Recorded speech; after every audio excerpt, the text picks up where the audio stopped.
आप सभी साथियों का बहुत बहुत स्वागत है आपके अपने परिवार में। आप सब लोगों का फिर से टीम प्रबल में जीके जीएस बाई प्रबल सर में मैं प्रबल आप सभी लोगों का बहुत बहुत स्वागत करता हूं, हार्दिक अभिनंदन करता हूं। तो आज छोटी दिवाली है। छोटी दिवाली की आप सब लोगों को ढेर सारी बधाई, ढेर सारी शुभकामना। जीवन में ये दिवाली इतना मेहनत करो कि अगली दिवाली सिलेक्शन के साथ आपके हो। तो छोटी दिवाली की ढेर सारी शुभकामना आप सब लोगों को, ढेर सारी बधाई। आराम से पढ़ लो और उसके बाद फिर रात को सेलिब्रेट करना। तो 8 बजे तक आपकी क्लास होगी और उसके बाद चाहे 7 बजे तक आपकी क्लास होगी, 8 बजे तक। 8 बजे के बाद आप लोग आराम से दिवाली को सेलिब्रेट करना। या आप लोग मैसेज करके बता देना कि शाम की क्लास 6 बजे आपकी लेनी है कि नहीं लेनी है, तो उसके अकॉर्डिंग प्रत्येक सर आप लोगों की क्लास को कर देंगे, ठीक है। लेकिन क्लास डेली होगी। दिवाली के दिन यानी 24 तारीख को भी आपकी क्लासेस होगी। शाम की क्लासेस को नहीं रखेंगे क्योंकि दिन भर आराम से पढ़ लेना और शाम को आराम से मस्ती करना, कोई दिक्कत की बात आपको नहीं है, ठीक है। तो 4 बजे वाली क्लास तो डेली चलेगी, किसी दिन भी आपकी गैप नहीं होगी। कल की क्लास में मैंने आपको क्या डिस्कस किया था? तो कल की क्लास में 2-3 बातों को डिस्कस किया था, शायद आपको अच्छे तरीके से याद होगा। मैंने बोला था कि भाई इतिहास कैसे बना है। इतिहास के बारे में मैंने आपको डिस्कस किया था कि इति प्लस ह प्लस आस इससे बना है। ग्रीस के लोगों ने इतिहास के लिए कौन से शब्दों का प्रयोग किया था। फिर उसके बाद हेरोडोटस आया, क्यों इसको इतिहास का पिता बोला जाता है।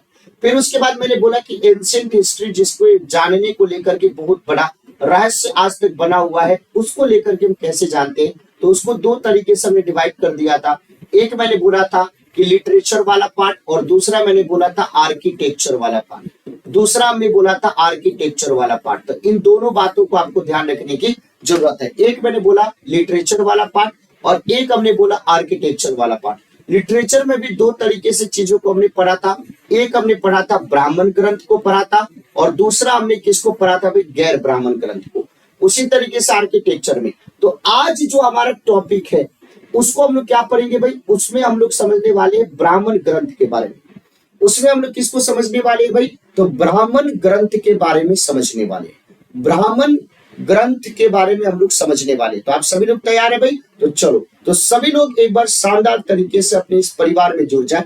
सभी लोग दिल से एक बार सेशन को शेयर कर दें और जिन्होंने भी लाइक नहीं किया, एक एक लाइक करके अपनी प्रेजेंस आप लोग दिखा दीजिए कि कौन कौन से साथी इस क्लास में लाइव जुड़े हुए हैं। तो सारे लोग अपनी प्रेजेंस को दिखा दीजिए कि कौन कौन से साथी इस क्लास में लाइव जुड़े हुए हैं। तो यहां तक की चीजें आपको क्लियर है सब लोगों को? तो एक बार सब लोग कमेंट में क्लियर लिख दीजिएगा। फिर मैंने आपको बताया कि कमेंट से काम नहीं चलेगा। जितने बच्चे लाइक करते रहेंगे बार बार, तो मैं समझते रहूंगा कि उतने बच्चों को चीजें समझ में आ रही है। तो सेशन को शेयर करना है, लाइक करना है और नोटबुक उठा लीजिए, आगे की बातों को समझते हैं। तो आज हम लोग क्या पढ़ने वाले हैं? तो आज हम लोग पढ़ने वाले हैं ब्राह्मण साहित्य के बारे में। कौन कौन से ब्राह्मण आपके साहित्य, किसमें किसमें कौन कौन सी बातों को डिस्कस किया गया है, उसको हम लोग समझने वाले हैं। चलो भाई, इन चीजों को देखो, खूब अच्छे से देखना, खूब शानदार तरीके से देखना कि बिल्कुल भी कोई कंफ्यूजन आपके नहीं होनी चाहिए। पूरी अच्छी से बातों को दिखाई दे रहा होगा। सब बातों को देखो, एक एक करके बात करते हैं। मैंने क्या बोला, मैंने आपको क्या बताया? तो चैप्टर्स मैंने पहले ही आपको डिस्कस कर दिया। मैंने पहले ही आपको बता दिया कि आज हम लोग डिस्कस करने वाले हैं, साहित्यिक स्रोत को डिस्कस करने वाले, जो लिटरेरी आपके सोर्सेज है उसको डिस्कस करने वाले। तो साहित्यिक स्रोत में कौन कौन से आ जाता है भाई? साहित्यिक स्रोत में क्या क्या आ जाता है? तो आप खुद याद कीजिए, क्या आ जाता है भाई? वेद आ जाता है।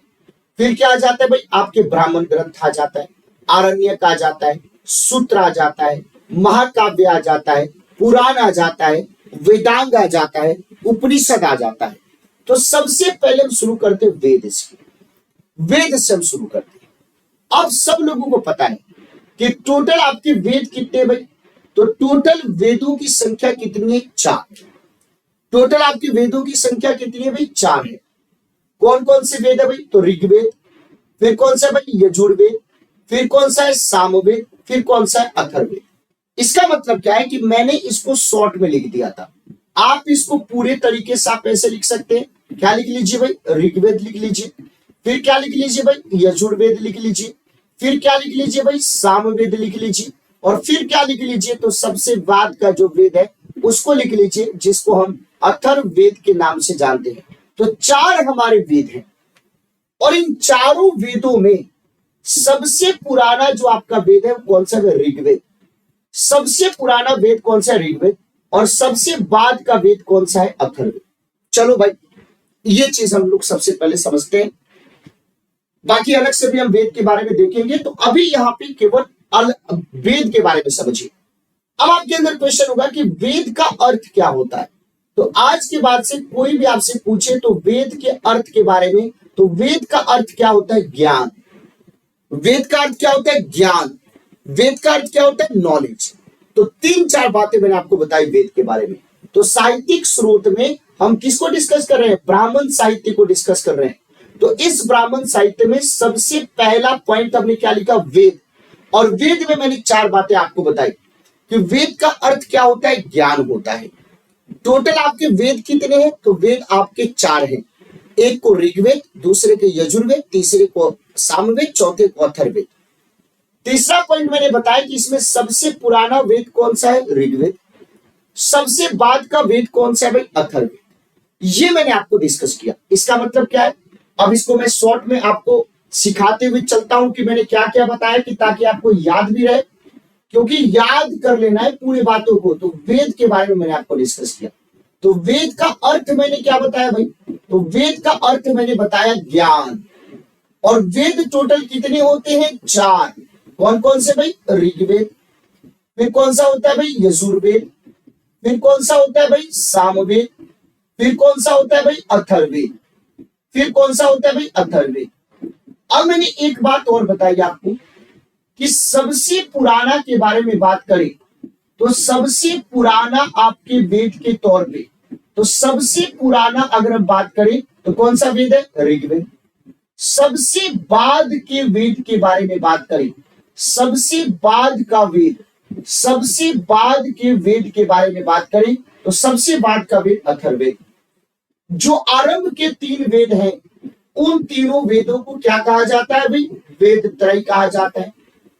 फिर आपको समझना है कि वेद जो है वो क्या भाई? अपौरुषेय है। इसका मतलब क्या है? कि इसको मनुष्य के द्वारा नहीं लिखा गया है, नॉट क्रिएटेड बाय मनुष्य। ये क्या भाई? गॉड गिफ्टेड है। ये क्या है मेरे प्यारे साथियों? गॉड गिफ्टेड है। आपने बोला कि ठीक है, गॉड गिफ्टेड है, यानी ईश्वर के द्वारा प्रदत्त एक उपहार है, जिसको हम लोग क्या बोलते हैं? वेद बोलते हैं। तो ब्राह्मण साहित्य में पहली जो बात मैंने आपको सिखाई, पहली जो बात मैंने आपको बताई, वो पहली बात मैंने वेद के बारे में बताई। तो आप सब लोगों ने इन बातों को लिख भी लिया होगा कि वेद का अर्थ क्या होता है? ज्ञान। वेद आपके 4 प्रकार के होते हैं, ऋग्वेद, यजुर्वेद, सामवेद, अथर्ववेद। जिसमें से ऋग्वेद सबसे पुराना वेद है और अथर्ववेद सबसे बाद का वेद है। ऋग्वेद, यजुर्वेद और सामवेद यानी स्टार्टिंग के तीनों वेदों को वेद त्रय कहा जाता है। तो वेद क्या है? अपौरुष। इसका मतलब क्या है भाई? इसका मतलब सीधे तौर पे यही है कि ये ईश्वर के द्वारा प्रदत्त उपहार है। इसको किसी मानव के द्वारा नहीं रचित किया गया है, बल्कि इसका क्या किया गया? संकलन किया गया वेद व्यास के द्वारा। अब वेद के अपने अपने ब्राह्मण होते हैं, अपने अपने उपनिषद होते हैं, अपने अपने आरण्यक होते हैं, अलग अलग तरीके से। तो उसको मैं अलग से आपको बताऊंगा। अब चलो आ जाते हैं दूसरे नंबर पे भाई। तो दूसरा नंबर आपको क्या कहता है? दूसरा नंबर आपको क्या बोलता है? ब्राह्मण ग्रंथ के बारे में बोलता है। तो जब हम ब्राह्मण ग्रंथ के बारे में डिस्कस करते हैं तो यहां पे सबसे पहली बात आपके अंदर ये क्वेश्चन आती है कि ब्राह्मण, यानी ब्राह्मण जो शब्द है वो ब्रह्म से ओरिजिन है। तो अगर ब्रह्म के अर्थ के बारे में बात करें तो ब्रह्म का अर्थ क्या होता है? यज्ञ। ब्रह्म का मतलब क्या होता है? ब्रह्म का अर्थ क्या होता है? तो ब्रह्म का अर्थ होता है, सीधे तौर पे आपको समझने की जरूरत है कि ब्रह्म का अर्थ सीधे तौर पे होता है यज्ञ। आपने बोला कि ठीक, इसमें भी कोई दिक्कत की बात नहीं, समझ गए। और यहां पे एक चीज, इस ब्राह्मण ग्रंथ में सारे वेदों के लिए अलग अलग आपकी यज्ञ की बात बताई गई है। ऐसा नहीं है कि एक वेद के लिए भाई सारे वेदों के लिए एक ही यज्ञ की व्यवस्था कर दी गई, बिल्कुल नहीं। अलग अलग वेदों के लिए, अलग अलग वेदों के लिए, अलग अलग वेदों के लिए अलग अलग आपके किसकी व्यवस्था करी गई? यज्ञ की व्यवस्था करी गई है। तो प्रत्येक वेद के लिए अलग अलग आपके ब्राह्मण ग्रंथ भी होते हैं, अलग अलग आपके तरीका भी होता है। अब आपके अंदर क्वेश्चन होगा कि इसकी रचना कैसे करेगी? एकदम सिंपल आपके लैंग्वेज में, साधारण आपके गद्य लैंग्वेज में इसकी रचना करी गई है। और किसके लिए इसकी व्याख्या करी गई भाई, किसके लिए, तो संहिताओं की, अलग अलग प्रकार के जो संहिता होती है उस संहिताओं की व्याख्या करने के लिए, उस संहिताओं को अच्छे से समझाने के लिए हमने इस प्रकार के ब्राह्मण ग्रंथ का क्या किया भाई, इस प्रकार के ब्राह्मण ग्रंथ का हमने रचना किया है। तो मेरे प्यारे साथियों, हमने क्या क्या बताया आप देखिए खुद। तो हमने अब दूसरा जो पॉइंट मैंने आपको बताया, उस दूसरे पॉइंट में देखिए, दूसरा पॉइंट हमने क्या बताया आपको, ब्राह्मण ग्रंथ के बारे में बताया, ब्राह्मण ग्रंथ के बारे में बताया। और मैंने क्या बोला कि इसमें जो सबसे महत्वपूर्ण आपकी बात है वो कौन सा, ब्रह्म। और ब्रह्म का अर्थ क्या होता है, तो ब्रह्म का अर्थ सीधे तौर पे यज्ञ से होता है। ब्रह्म का अर्थ सीधे तौर पे किससे होता है भाई, तो ब्रह्म का अर्थ सीधे तौर पे यज्ञ से होता है। आपने बोले कि ठीक है, इस बात को भी हम समझ गए, कहीं में भी कोई दिक्कत की बात नहीं। और प्रत्येक वेद के लिए अलग अलग आपके ब्राह्मण है, प्रत्येक वेद के लिए, प्रत्येक वेद के लिए अलग अलग ब्राह्मण को आप देख सकते हैं, अलग अलग ब्राह्मण। और मैं आपको बताऊंगा कैसे अलग आपके ब्राह्मण है भाई। इसका मतलब क्या है कि संहिताओं को अच्छे से समझा जा सके, जो अलग अलग बातें जो बताई गई है उसको आपके सरल तरीके से समझाया जा सके। तो सरल तरीके से समझाने के लिए इसको आपकी गद्य में आपकी इसकी रचना करी गई है, जिसको हम लोग क्या बोलते हैं, ब्राह्मण ग्रंथ बोलते हैं। तो ब्राह्मण संहिता में दो बातें आपको समझ में आ गई, एक वेद भी आपको समझ में आ गया कि वेद क्या है, दूसरा आपको ब्राह्मण ग्रंथ भी आपको समझ में आ गया कि ब्राह्मण ग्रंथ क्या है। तो चलो भाई इसको भी टिक कर दीजिए। अब तीसरा देखो भाई, तीसरा आपके क्या है, तो तीसरे के बारे में जब हम बात करें तो उसको क्या बोलते हैं, आरण्यक। अगर हम आरण्यक के बारे में बात करें तो टोटल आरण्यक की संख्या क्या है, 7।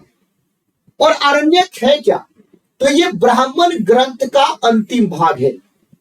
इसमें किस किस प्रकार के विषय की, इसमें दार्शनिक विषय की भी चर्चा करी गई है, इसमें रहस्यात्मक विषय की भी चर्चा करी गई है। तो आपके अंदर क्वेश्चन होगा कि चलो ठीक है भाई, इसका मतलब क्या है कि अब हमको लगे हाथ क्या समझ लेना है भाई, तो अब हमको लगे हाथ आरण्यक समझ लेना है। तो अगर हम आरण्यक की संख्या की बात करें तो आरण्यक की टोटल संख्या कितनी है, तो टोटल संख्या आपकी 7 है। और ये क्या भाई, तो ब्राह्मण ग्रंथ का अंतिम भाग है। ये ब्राह्मण ग्रंथ का क्या भाई, अंतिम भाग है। और इसमें क्या समझाया गया है, तो इसमें मिस्ट्री को समझाया गया है, इसमें रहस्य को समझाया गया है। तो इसमें जितने भी रहस्य वाली बातें हैं, जो मिस्ट्री वाली बातें हैं, उसको यहाँ पे समझाने की कोशिश करी गई है, रहस्य वाली बातों को समझाने की कोशिश करी गई है। तो तीसरा मैंने आपको क्या बता दिया, तो तीसरा मैंने आपको बता दिया आरण्यक। तो एक कौन सा हो गया, वेद, दूसरा कौन सा हो गया, ब्राह्मण, तीसरा कौन सा हो गया, आरण्यक हो गया। आपने बोला कि ठीक है भैया अब आगे बढ़ जाओ, कोई दिक्कत की बात नहीं है। चौथा कौन सा हो जाता है, सूत्र। इसके बारे में मैं आगे से आपको डिस्कस करूंगा कि क्या होता है। पांचवा देखो, जिसके बारे में आप सब लोग जानते हैं, पांचवा देखिए आप सब लोग जानते हैं, पांचवा हमारे पास जो है वो कौन सा है भाई, महाकाव्य। पांचवा जो हमारे पास है वो कौन सा भाई, महाकाव्य। और आप सब लोग जानते हैं कि महाकाव्य जिसको इंग्लिश में क्या बोलते हैं, एपिक। हमारे पास 2 महाकाव्य हैं, एक को हम लोग क्या बोलते हैं, रामायण, एक को हम लोग क्या बोलते हैं, रामायण। जिसके रचनाकार कौन है भाई, महर्षि वाल्मीकि। जिसके रचनाकार कौन से, महर्षि वाल्मीकि। और दूसरे हमारे पास कौन है, महाभारत, जिसके आपके रचनाकार कौन है, तो वेद व्यास। और इसी महाभारत में 1 लाख से ज्यादा आपके श्लोक है, 1 लाख से ज्यादा आपके श्लोक है। और इसको जय संहिता भी कहा जाता है। तो महाकाव्य से भी हम अपने प्राचीन काल के बारे में जानकारी इकट्ठा कर सकते हैं। तो 2 प्रकार के महाकाव्य हमारे पास, एक रामायण और दूसरा कौन सा भाई, महाभारत। आपने बोले कि ठीक है भाई। अब छठा कौन सा हो जाता है भाई, छठा जो बात करते हैं, 6 के बारे में जो बात करते हैं, छठा कौन सा हो जाता है, तो छठे के बारे में बात करें तो उसको बोलते हैं पुराण। पुराण सवाल पूछा जाता है कि टोटल आपके पुराण कितने हैं भाई, तो टोटल आपके पुराण कितने, 18। और ये पुराण में किस चीज के बारे में पता चलता है, तो पुराण के बारे में, स्टोरी के बारे में पता चलता है। आपके सीधे तौर पे आपको ध्यान रखने की जरूरत है, कहानी के बारे में पता चलता है। और सबसे पुराना और सबसे प्रामाणिक जो आपके पुराण है, उस पुराण को क्या बोलते हैं, मत्स्य पुराण। तो मत्स्य पुराण का आपने नाम सुना होगा, विष्णु पुराण का आपने नाम सुना होगा, शिव पुराण का आपने नाम सुना होगा। और इसके रचयिता किसको माना जाता है, तो लोमहर्ष और उनके पुत्र उग्रश्रवा को माना जाता है। तो पुराण के रचयिता के तौर पे लोमहर्ष और उग्रश्रवा को माना जाता है। आपने बोले कि ठीक है भैया, ये भी बात समझ में आ गई। इसमें भी कहीं कोई दिक्कत की बात, एकदम चीजें स्मूथली समझ में आ गई आपकी। और सातवां पॉइंट देखिए भाई, सातवां कौन है? वेदांग। सातवां कौन है मेरे प्यारे साथियों? वेदांग। अब वेदांग के बारे में सवाल पूछा जाता है। क्या पूछा जाता है भाई कि वेदांग की टोटल संख्या कितनी है? तो जब वेदांग की टोटल संख्या के बारे में सवाल पूछेगा तो वेदांग की टोटल संख्या आपकी कितनी है भाई? तो वेदांग की टोटल संख्या आपकी 6 है। अब कभी कभी सवाल ये पूछा जाता है कि वेदांग में जो 6 संख्या आपने बताई, वो 6 में से कौन कौन सी संख्या आ जाती है भाई? तो एक आ जाता है शिक्षा, दूसरा आ जाता है कल्प, तीसरा आ जाता है व्याकरण, चौथा आ जाता है निरुक्त, पांचवा आ जाता है ज्योतिष और छठा आ जाता है छंद। तो वेदांग, वेदों को अच्छे से समझने के लिए, आसानी से समझने के लिए हमने वेदांग की रचना करी। और टोटल वेदांग कितने होते हैं भाई? तो टोटल वेदांग आपके 6 होते हैं, जिसमें से शिक्षा, फिर कौन सा हो जाता है कल्प, फिर कौन सा हो जाता है व्याकरण, फिर कौन सा हो जाता है निरुक्त, फिर कौन सा हो जाता है ज्योतिष, फिर कौन सा हो जाता है छंद हो जाता है। बाद के लिए नहीं सोचना है कि भैया बाद में याद कर लेंगे, अभी की चीजें अभी याद होनी चाहिए। तो भाई 6 हो गया, वेदांग हो गया। फिर उसके बाद जो अपना 7वीं के बाद 8वां जो आ जाता है, जो सबसे इंपॉर्टेंट है, वो कौन सा हो जाता है? उपनिषद। तो उपनिषद में क्या है भाई? उपनिषद के बारे में अगर हम बात करें तो उपनिषद में आर्यों के प्राचीनतम आपके दार्शनिक विचार देखने को मिलते हैं। आर्यों के प्राचीनतम आपके दार्शनिक विचार देखने को मिलते हैं। और उपनिषद बना कैसे है? 3 शब्दों से मिलकर के बना है, उप नि सद। उप का मतलब होता है समीप, नी का मतलब होता है निष्ठा पूर्वक, और सद का मतलब होता है बैठना। इसका मतलब क्या है कि अगर आपको किन्हीं बातों को सीखना है तो उसके लिए गुरु की जरूरत होती है। और गुरु से दूर रह के नहीं, इस क्लास से दूर रह करके नहीं, इस क्लास में सो करके नहीं, इस क्लास में आराम से मोबाइल छोड़ करके और आराम से मस्ती करने से नहीं, बल्कि इस क्लास में कंटिन्यूटी के साथ अपने जीएस की जो नोटबुक मैंने बनवाई है उसमें एक एक बातों को लिखने से, पूरे कॉन्सेंट्रेशन से चीजों को समझने से, पूरी फोकस्ड करके बातों के ऊपर चर्चा करने से, तब जाके अपना कॉन्सेंट्रेशन बनेगा, तब जाके चीजें हमारी समझ में आएगी। और इसको ध्यान रखना है। तो 3 शब्दों से मिलकर के बना हुआ है, उप नि सद, यानी अपने गुरु के समीप निष्ठा पूर्वक बैठ करके उनसे बातों को सीखे, ये उपनिषद बताता है। और ये उपनिषद क्या भाई? वैदिक साहित्य का अंतिम भाग है। और उसके चलते इसको क्या बोला जाता है? तो उसके चलते इसको वेदांत कहा जाता है। उसके चलते इसको क्या कहा जाता है? तो वैदिक साहित्य के अंतिम भाग के कारण, वैदिक साहित्य के अंतिम भाग के कारण इसको क्या बोला जाता है? तो इसको मेरे प्यारे साथियों वेदांत कहा जाता है। अगर उपनिषद की टोटल हम संख्या की बात करें तो टोटल इसकी संख्या क्या भाई? तो टोटल संख्या 108 है। और भारत का जो आदर्श वाक्य है जिसको हम लोग बोलते हैं सत्यमेव जयते, सत्य की सर्वदा विजय होती है, ये हमने कहां से लिया है? तो ये हमने मुंडकोपनिषद से लिया है, वो भी उपनिषद का एक भाग है। तो उपनिषद दर्शन पर आधारित किताबें हैं, बुक्स बेस्ड ऑन फिलोसफी, आपके दर्शन पर आधारित आपकी किताबें हैं। और उसमें बहुत सारे उपनिषद के भाग हैं, और उसी में से एक भाग है जिसको मुंडकोपनिषद के नाम से जाना जाता है। और इसी में आपके सत्यमेव जयते शब्द का प्रयोग आपके किया गया है, यानी सत्य की सर्वदा आपकी विजय होती है, सत्य की सर्वदा आपकी जीत होती है। और टोटल 108, वैसे बृहदारण्यक उपनिषद भी है, वैसे जवालोपनिषद भी है, बहुत सारे आपके उपनिषद है। तो ये आपके उपनिषद है। तो जो ब्राह्मण साहित्य जो आज हमको पढ़ना था उसके बारे में हमने आपको डिस्कस किया। तो ब्राह्मण साहित्य में सबसे पहले मैंने आपको बताया वेद। तो वेद के बारे में बात करें तो वेद के बारे में मैंने आपको डिस्कस किया, और मैंने बोला कि टोटल वेद कितने हैं भाई? 4, ऋग्वेद, यजुर्वेद, सामवेद, अथर्ववेद, जिसमें सबसे पुराना ऋग्वेद है, सबसे आपके बाद का आपका वेद है अथर्ववेद। आरंभ के तीनों वेदों को, ऋग्वेद को, यजुर्वेद को, सामवेद को वेद त्रय कहा जाता है। ये चीज हमने आपको बताया। फिर मैंने ब्राह्मण ग्रंथ के बारे में बताया कि ब्राह्मण ग्रंथ यानी ब्रह्म का अर्थ क्या होता है? यज्ञ। यानी अलग अलग आपके वेदों के लिए अलग अलग आपके ब्राह्मण ग्रंथ है, अलग अलग आपके प्रकार की व्यवस्था है। और इसकी रचना सरल गद्य में करी गई है ताकि ब्राह्मण ग्रंथ को लोग अच्छे से समझ जाए। और किसके लिए? तो अलग अलग प्रकार की संहिताओं को व्याख्या करने के लिए ब्राह्मण ग्रंथ की रचना करी गई। फिर मैंने बोला कि ब्राह्मण साहित्य में ही एक आ जाता है आरण्यक। टोटल आरण्यक कितने भाई? 7। और ये ब्राह्मण ग्रंथ का अंतिम भाग है जिसमें आपके दार्शनिक और हास्यात्मक दोनों प्रकार के आपके विषय देखने को मिलता है। उसके बाद आ जाता है सूत्र। फिर मैंने क्या बोला? महाकाव्य।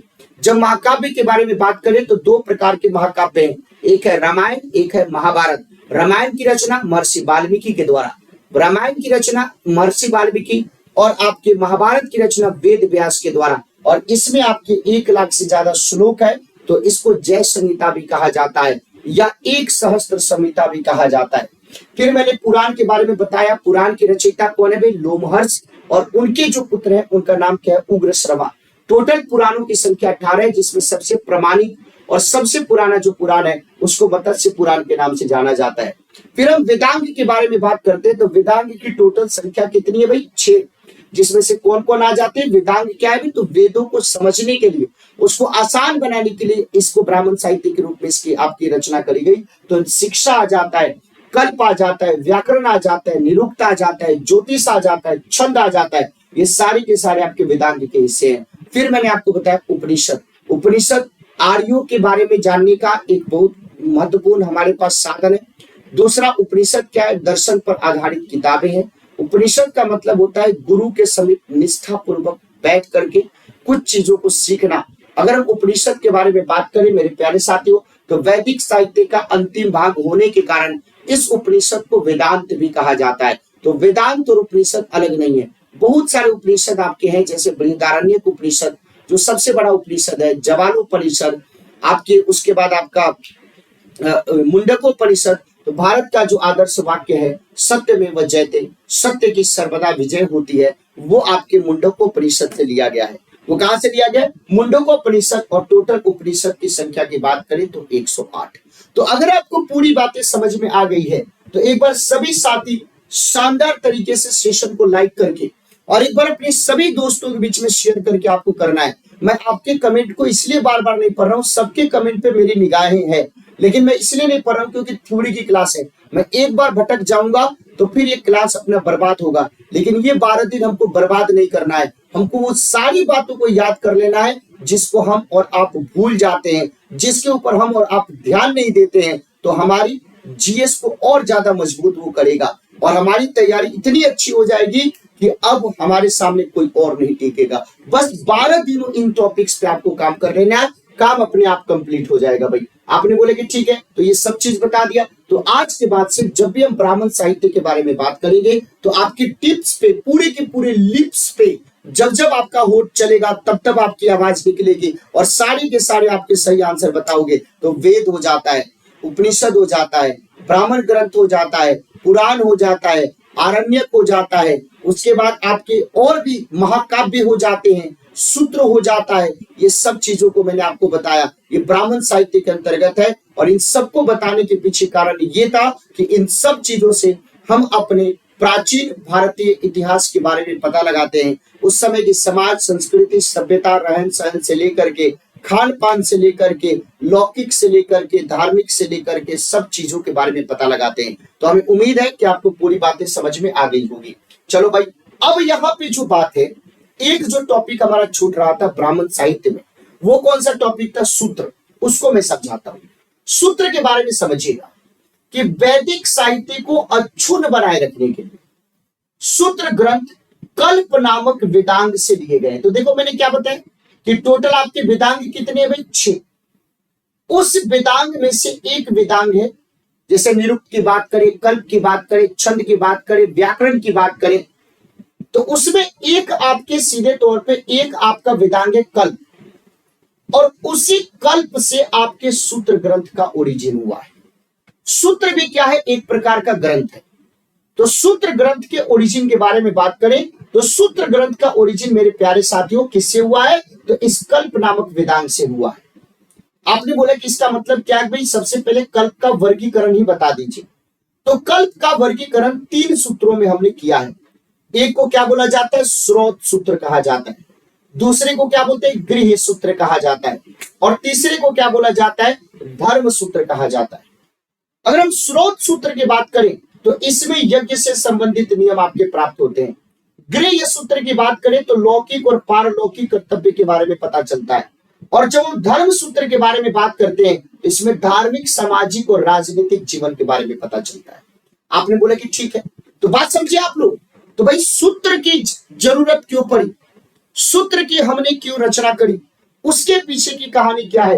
तो मैंने आपको सीधे तौर पे बता दिया कि जो भी आपकी वैदिक लिटरेचर है उसको अक्षुण्ण बनाए रखने के लिए हमने सूत्र ग्रंथ की रचना करी। लेकिन इस सूत्र ग्रंथ का ओरिजिन कहां से हुआ है? तो इस सूत्र ग्रंथ का ओरिजिन 6 जो वेदांग है उसमें से एक वेदांग आता है, उसको क्या बोलते हैं? कल्प।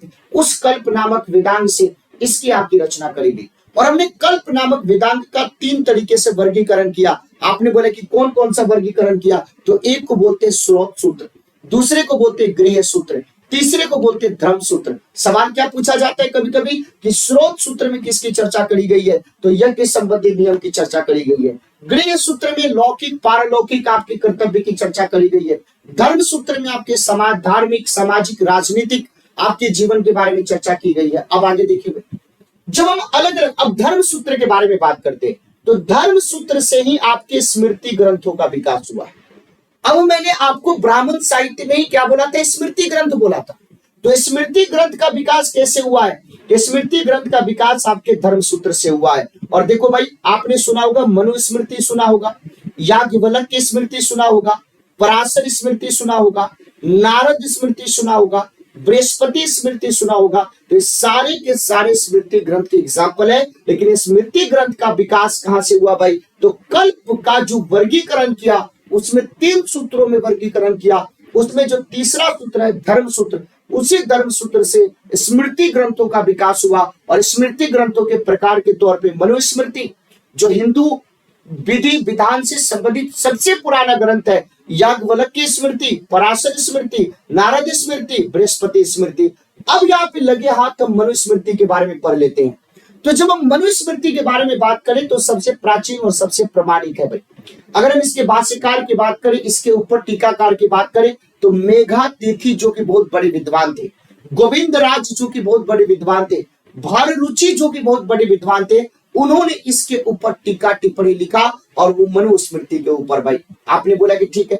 वैसे ही जब हम याज्ञवल्क्य की स्मृति के बारे में बात करते हैं तो इसके ऊपर आपके विज्ञानेश्वर ने, विश्वरूप ने आपके लिखा था।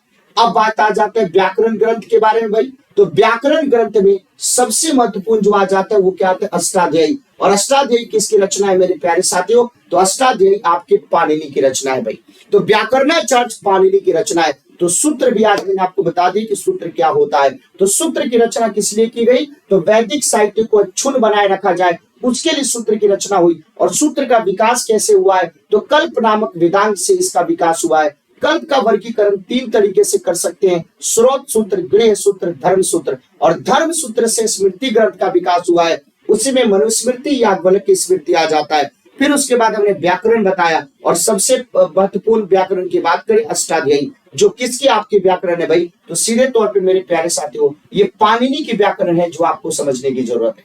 ये पाणिनि के व्याकरण है जो आपको समझने की जरूरत है, जो आपको देखने की जरूरत है। तो हमें लगता है कि आज का ये टॉपिक आपको क्लियर हो गया होगा, आज की पूरी बातें आपको याद हो गई होगी। तो आज हमने क्या बताया भाई? तो ब्राह्मण साहित्य को हमने डिस्कस किया और ब्राह्मण साहित्य में हमने वेदों को समझा, हमने उपनिषद समझा, हमने ब्राह्मण ग्रंथ को समझा, हमने आरण्यक को समझा, हमने सूत्र को समझा, हमने महाकाव्य को समझा, हमने स्मृति ग्रंथ को समझा, हमने उपनिषद को समझा। इन सारी बातों को समझा और इनके ऊपर सभी महत्वपूर्ण बातों को डिस्कस किया। कौन कौन सी क्या क्या बातें थी आप सब लोगों को मैंने बताया। तो आप सभी साथियों का इस लाइव सेशन में जुड़ने के लिए तहे दिल से बहुत बहुत धन्यवाद। 12 दिनों का ये मेहनत बहुत ही ज्यादा रंग लाएगा और आपको इतना ज्यादा स्ट्रॉन्ग बना देगा कि जो टॉपिक किसी टीचर को और किसी स्टूडेंट को नहीं आता है वो सारे टॉपिक अब आपको आता होगा। तो जितने भी साथी सेशन में जुड़े हैं सब लोग एक एक बार लाइक करके इस सेशन को बताएं कि कितना अच्छा लगा। तो जितना ज्यादा लाइक आप लोग करोगे मैं समझूंगा उतना प्यारा ये सेशन लगा है। और साथ ही साथ इस परिवार का सदस्य बनने के लिए छोटा सा काम आपको करना है, सब्सक्राइब कर देना है इस परिवार को। तो सब्सक्राइब कर दीजिए चैनल को, ये परिवार आपका है। आप सब लोग और अपने डेली फेस्टिवल का अवसर है, डेली 10 नए लोगों से आप मिल रहे हैं, जुड़ रहे हैं। तो आप सब लोग सबको इस परिवार के बारे में बताइए और उनको इस परिवार के साथ जोड़ने की कोशिश कीजिए। ऑफलाइन कमेंट में मैंडेटरी है, एक एक व्यक्ति का कमेंट 2 बातों को लिखना है एक कमेंट में। एक की पूरी बातें याद हो गई और दूसरा की पूरी बातें हमने अपनी कॉपी में नोट कर लिया जीएस के क्लास नोट्स में। तो फिर मिलते हैं कल शाम को 4 बजे फिर से एक नए टॉपिक के साथ, जो न कोई पढ़ता है न कोई पढ़ाता है। तो आप सभी साथियों का इस सेशन में जुड़ने के लिए तहे दिल से बहुत बहुत आभार। Thank you so much, love you so much, thank you so much. जय हिंद साथियों।